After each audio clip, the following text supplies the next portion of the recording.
여러분, 이번에 특별 새벽 기도에는 이 우리 말씀과 함께 교재 이거 옆에 펴놓고 함께 보시면 되겠습니다. 교재 42페이지 오늘 보시면 41페이지까지 페이지가 있으니까 그 다음 페이지 보시면 되겠습니다. 이번에 그 팔복의 말씀으로 하는데 전체 주제는 나의 끝 예수의 시작 이렇게 잡았습니다. 나의 끝 예수의 시작. 여러분이나 저나 작년 한 해 우리 기도하신 대로 코로나19로 참 어려운 시기를 겪었습니다. 어찌 우리 인생에 이런 일이 있나 이런 생각까지 하게 됐습니다. 우리 인간의 능력이 참 보잘것없구나. 우리 인간의 그 과학기술이라는 것이 아직까지 참 멀었구나. 인간의 탐욕이라는 게 참 무섭구나. 그렇게 부자 나라고 세계적인 강대국이라고 하는 나라들이 공중도덕을 지키지 않고 마스크도 쓰지 않고 그래서 가장 많은 사상자, 병자들을 내는 걸 보면서 우리가 가졌던 기존의 어떤 인간의 능력에 대한 신뢰 그리고 이른바 선진국에 대한 신뢰 이런 것들이 다 하나씩 깨졌습니다.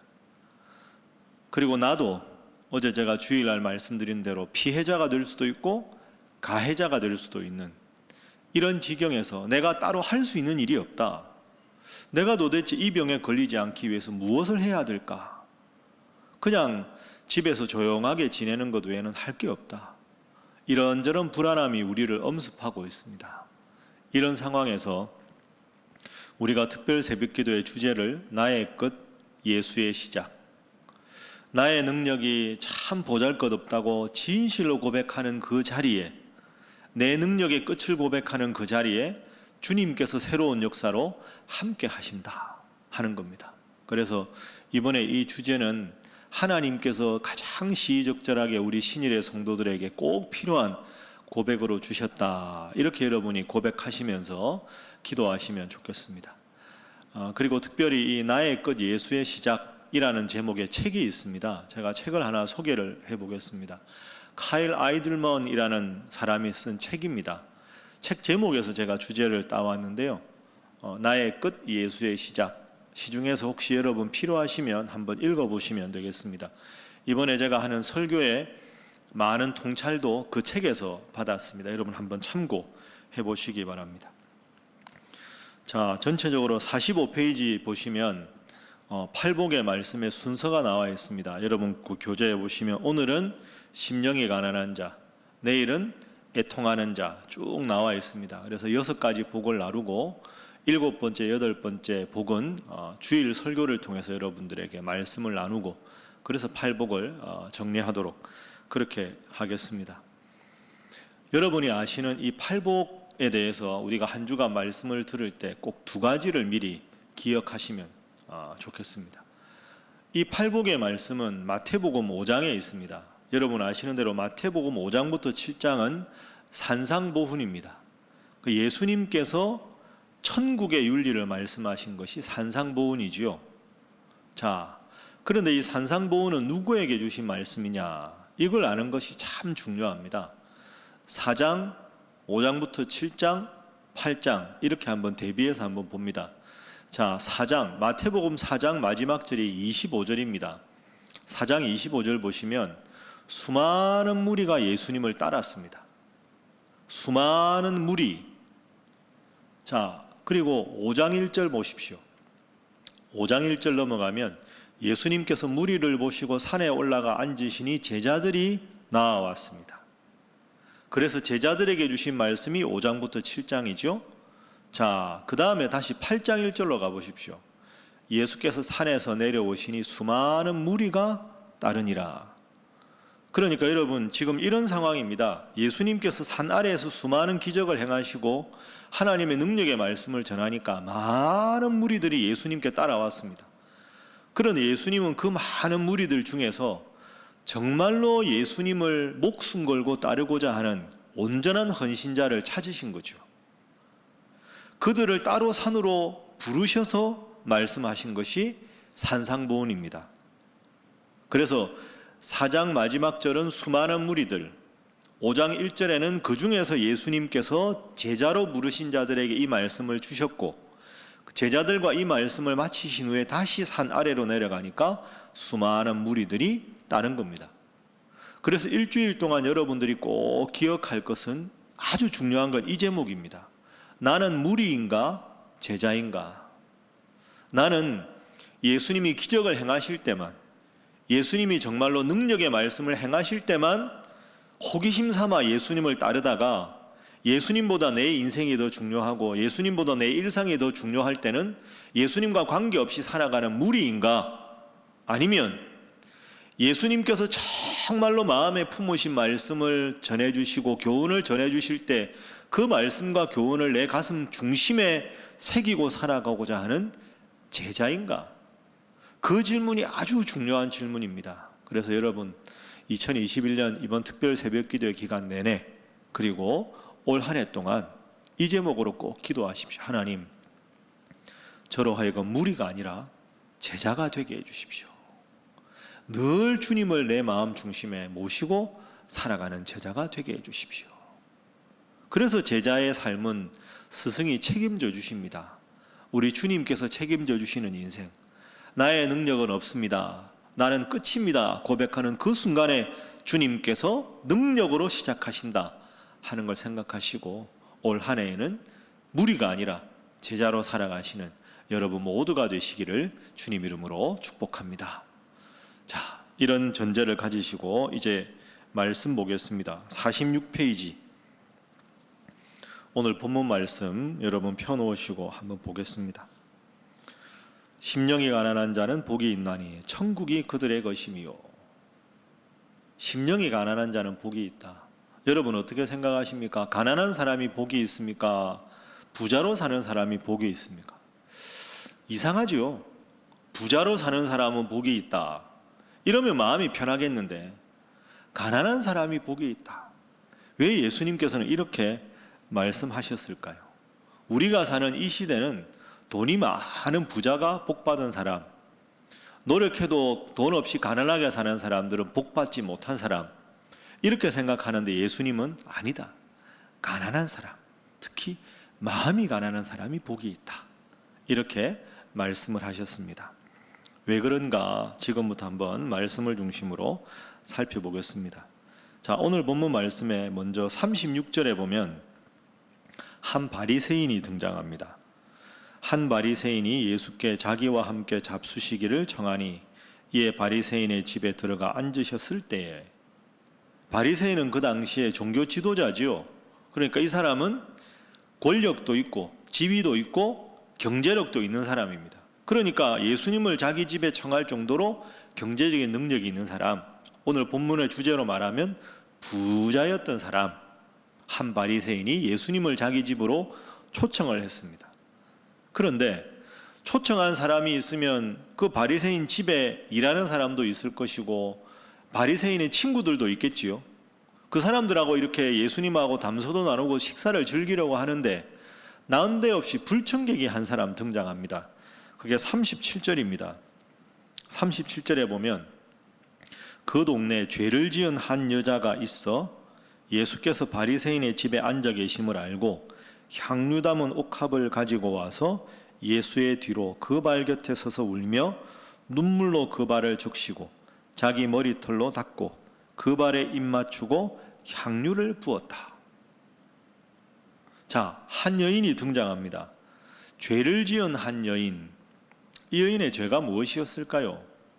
여러분도 잘 아시겠지만 본문의 전후 문맥을 생각을 해보면 이 여인은 직업적으로 자신의 몸을 팔아서 할 수 없이 그 일을 통해서만 생계를 유지하는 그런 매춘업에 종사하는 그런 참 안타까운 여인이었습니다.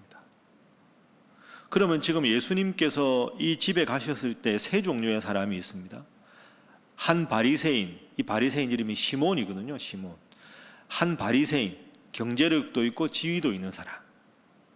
그리고 불청객인 한 여인, 자신의 몸을 팔아서만 삶을 살아갈 수 있는 참 가엾고 불쌍한 여인. 그리고 중간에 바리새인의 친구들, 무리들. 바리새인 시몬, 많은 무리들, 불청객, 불쌍한 한 여인. 이 세 종류의 사람이 오늘 본문에 등장합니다. 그리고 예수님께서 그들과 더불어서 식사하시고 말씀을 나누고 계십니다. 시므온은 지금 자기 집에 예수님을 초청했고 무리들을 초청했습니다. 그러면 부자인 사람, 무리들은 친구들, 이 여인은 가난한 사람, 그런 일에 종사해야만 밥을 먹고 살 수 있는 참 가엾고 불쌍한 사람, 가난한 사람의 대명사입니다. 그런데 이들의 예수님에 대한 태도가 극명하게 나누어집니다. 자, 어떻게 했는지 방금 읽은 말씀에 38절 말씀에 보니까 서서 울며 눈물로 그 발을 적시고 자기 머리털로 닦고 그 발에 입 맞추고 향유를 부었다. 그러니까 예수님께 자신의 모든 것을 다 드렸던 여인이 이 여인입니다. 눈물로 그 발을 적셨다. 여러분, 이게 쉬운 일이 아니죠. 예수님 앞에서 눈물이 얼마나 많이 났으면 눈물로 예수님의 발을 씻기고 머리털로 그 발을 닦았겠습니까? 여러분, 대성통곡한 여자입니다. 이 여자는 마음이 너무 가난했던 거죠. 예수님 뵙기만 해도 좋았던 겁니다. 그러니까 예수님을 뵙고 그 비싼 향유옥합을 깨뜨려서라도 예수님을 사랑하는 자기 마음을 표현하고 싶었던 여인. 너무너무 가난했지만 예수님 뵙는 것만으로도 인생의 모든 것을 얻었다고 생각하는 여인이 이 여인이었습니다.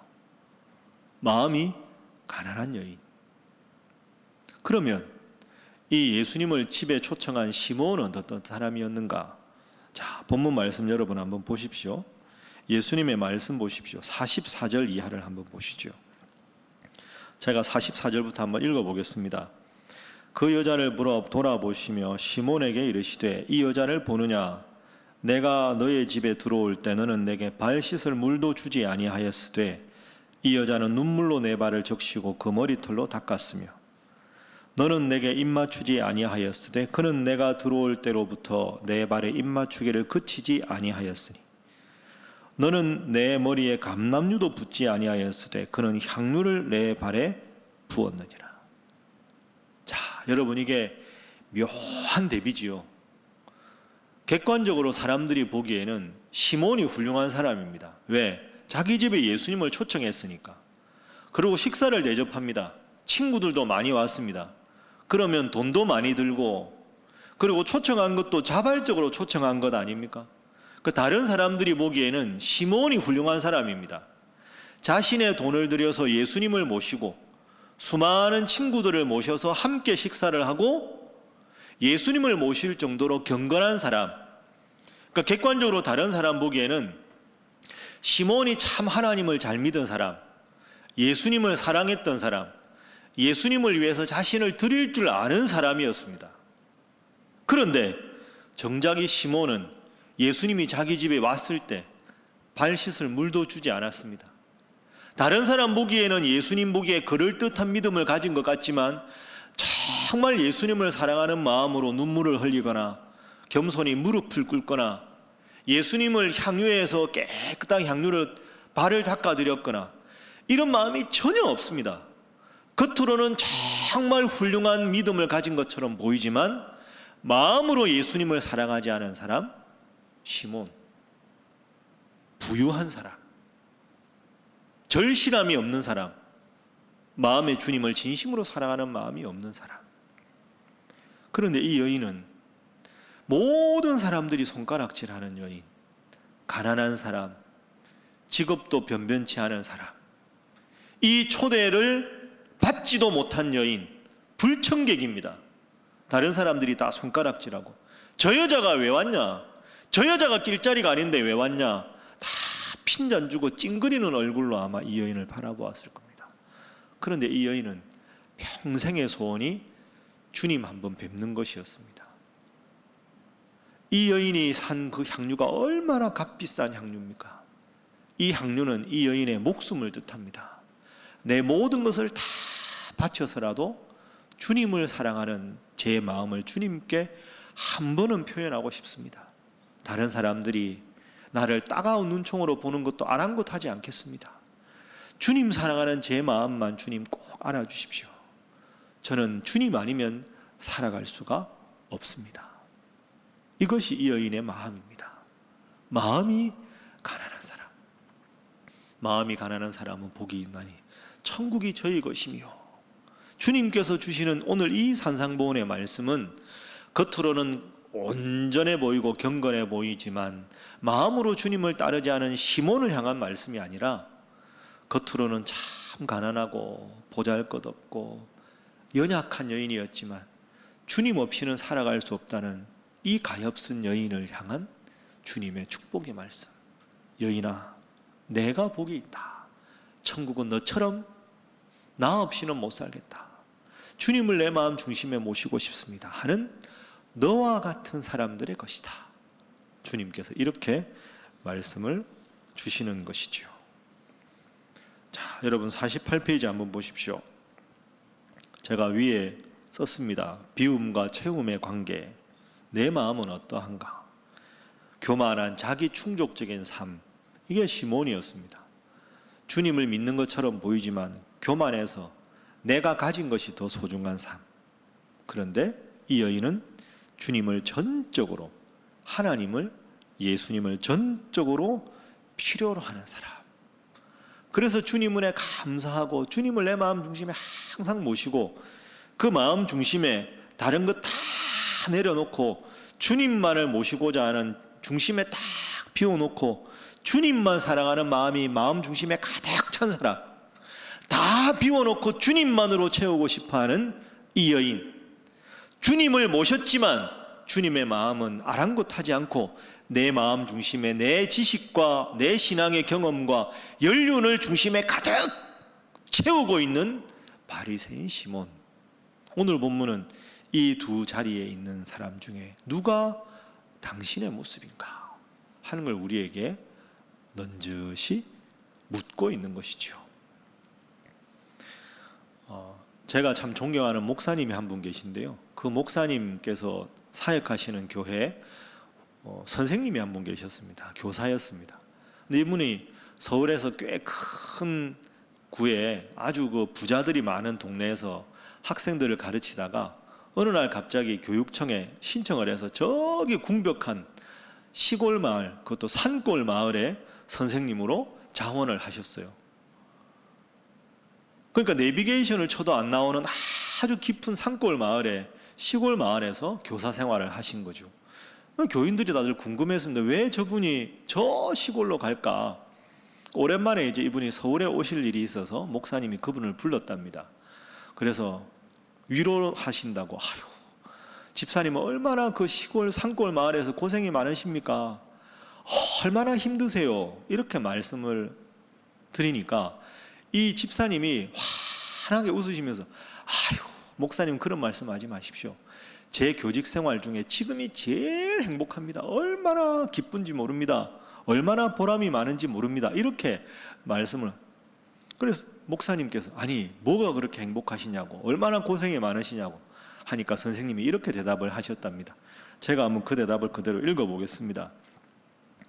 물론 지금 가르치는 아이들이 말썽도 많이 부리고 도해지 아이들에 비해서 학업 능력도 떨어져서 여러 가지 어려움이 많습니다. 하지만 저는 이곳에서 아이들을 가르치는 것이 참 행복합니다. 전에 있던 학교 아이들은 이미 학원에서 제가 가르칠 것들을 다 배워서 옵니다. 수업을 하지만 저도 아이들도 의욕이 없었지요. 도시 아이들은 이미 많은 것을 가지고 있어서 웬만한 것 가지고는 즐거워하지 않습니다. 어느 날 아이들이 예뻐서 아이스크림이라도 사주려면 많은 생각을 해야 합니다. 좀 싼 것을 사주면 안 먹지 않을까? 몸에 안 좋은 아이스크림 사 먹였다고 학부모들에게 항의가 들어오지 않을까? 이런 걱정이 앞섭니다. 그런데 목사님, 여기 있는 애들은 다릅니다. 산골 애들은 다릅니다. 어떻게 다르냐? 아이들이 아직 모르는 게 많아서 가르칠 게 많습니다. 제가 열심히 가르치면 아이들이 성적이 그만큼 올라갑니다. 이제 1학기를 마쳤지만 중간고사보다 기말고사 성적이 눈에 띄게 좋아졌습니다. 새롭게 아이들을 가르치겠다는 의욕이 처음으로 제 마음속에 새롭게 생겨나기 시작했습니다. 또 어쩌다가 과자라도 한번 돌리면 교실은 정말 난리가 납니다. 많이 고민할 필요도 없습니다. 요 앞 문방구에서 제일 싼 과자를 아이들 수만큼만 사면 됩니다. 부담이 없으니 자주 생색을 내게 되지요. 그때마다 아이들이 너무 좋아해서 제가 더 행복합니다. 선생님이 이렇게 대답을 하셨다 하는 겁니다. 여러분 한번 가만히 생각해 보십시오. 이게 맞는 거죠. 자, 여러분에게 질문 한번 해볼까요? 누가 부자일까요? 시골 학교에 있는 그 아이들이 부자일까요? 서울의 그 부자들 많다는 동네에서 다니는 아이들이 부자일까요? 현실적으로 객관적으로 보면 이 아이들이 부자라고 생각하죠. 그런데 그게 아닙니다, 여러분. 귀한 걸 귀한 걸로 여기지 못하는 건 부자가 아닙니다. 가난한 거죠. 그것도 악성 가난입니다. 악성 가난. 주신 것에 감사하는 마음도 없고 이거 별로 맛없다고 은혜를 은혜로 받아보지 못하는 아이들이라면 그 아이들이 불쌍한 아이들이죠.